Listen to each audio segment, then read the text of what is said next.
My name is Aviva. This is my Hebrew name. My Ethiopian name it's Aviva, which means flowers. The dish that I make today, it's called Atikit. It's a mix of a few vegetables, onion, carrots, and potato and cabbage.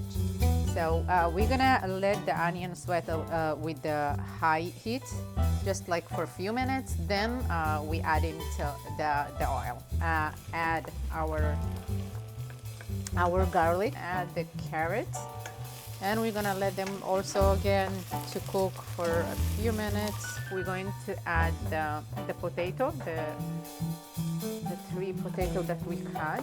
We're gonna add the spices like I told you, the turmeric, the cumin, the garlic powder, and the salt, and that's it. We're almost done. It's time to add the cabbage. It smells so good. We're going to let it cook about like 20-30 minutes.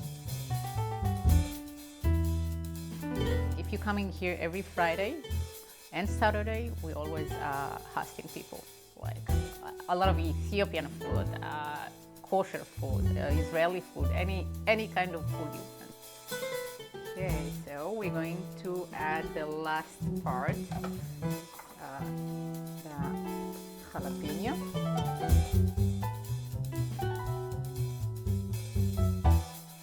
I make this dish, I think, almost like every week, every 5. And I make it specially, we made it especially because I wanted my kids to know where they come from and who we are and what we've been through.